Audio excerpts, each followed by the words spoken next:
এবারে আপনি যে রুগীটাকে বসিয়েছেন সেই রুগীর দুই ভুরুর মাঝখানে এই বৃদ্ধা আঙুলটা, ডান হাতের বৃদ্ধা আঙুলটা উল্টা করে ধরবেন। এইভাবে ধরে পড়বেন সালামুন আলা নুহিন ফিল আলামিন। যতক্ষণ পর্যন্ত চোখের সামনে আলো না দেখতে পেয়েছে পড়তে থাকবেন।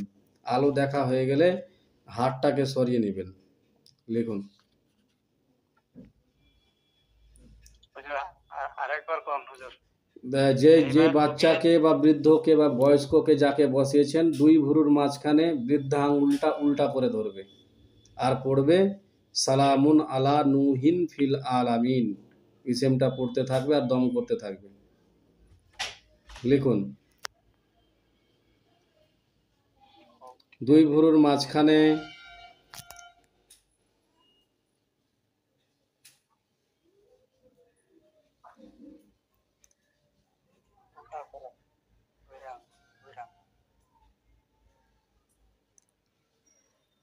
খুব একটা ভারী জিনিস কিছুই নাই, আহামরি জিনিস, আপনি আপনার ভাষায় লিখলে হবে।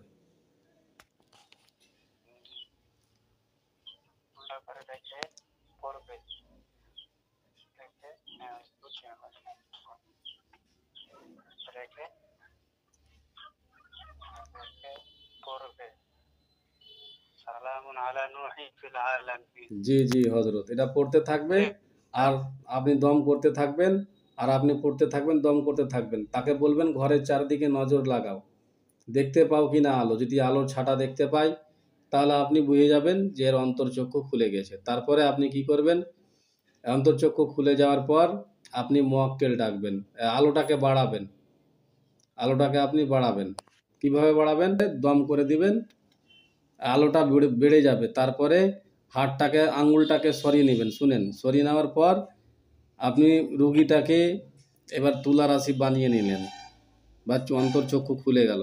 এখানে আপনি মমিন জিন ডাকতে পারেন।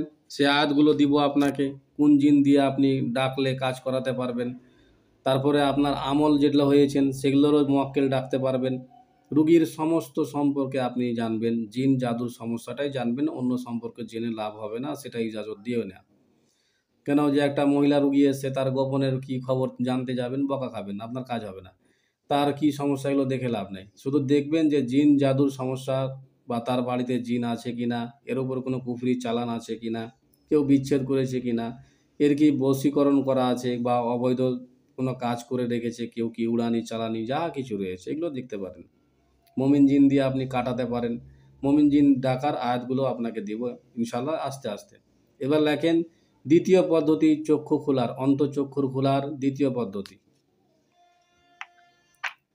আবার চালু রাখবেন আর তাকে বলবেন যে ঘরের চারদিকে দেখতে থাকুন। ইনশাল্লাহ দেখবেন যে তার চোখের সামনে জাহির হয়ে গেছে। জাহির হয়ে যাওয়ার পর ওই যে আয়াতটা পড়বেন, সূরা কফের কিছু অংশ।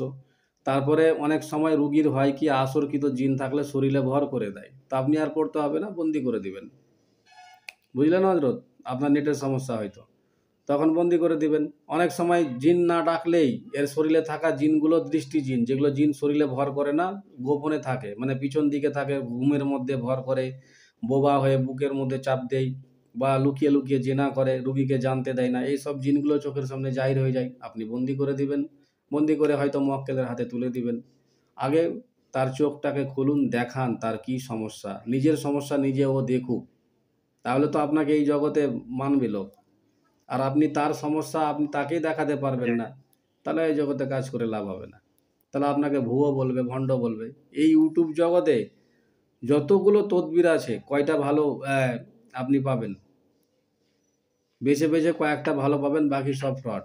শুধু ওরা আমল নিজেই করে না, সবকে লোককে শুধু মানে ভিউজ পাওয়ার জন্য দেয়। বুঝছেন হজরত? তো বেশি বললে হয়তো আমি খারাপ হয়ে যাবো, আমি অন ক্যামেরায় আপনাকে বলছি। তো ঠিক আছে হজরত, তারপরে রুগীটাকে বলবেন যে দেখো তুমি তোমার বাড়ির দিকে ধ্যান দিয়ে দেখো কোথায় আছো, কেউ আছে কি বাড়ির মধ্যে, কোনো কালো সুরত নিয়ে, সাপ ব্যাং ভালুক কিছু দেখতে পাচ্ছ নাকি, কোথায় তাবিজ পুতা আছে নাকি। রুগী জলের মতো দেখতে পাবে। ক্লিয়ার হজরত?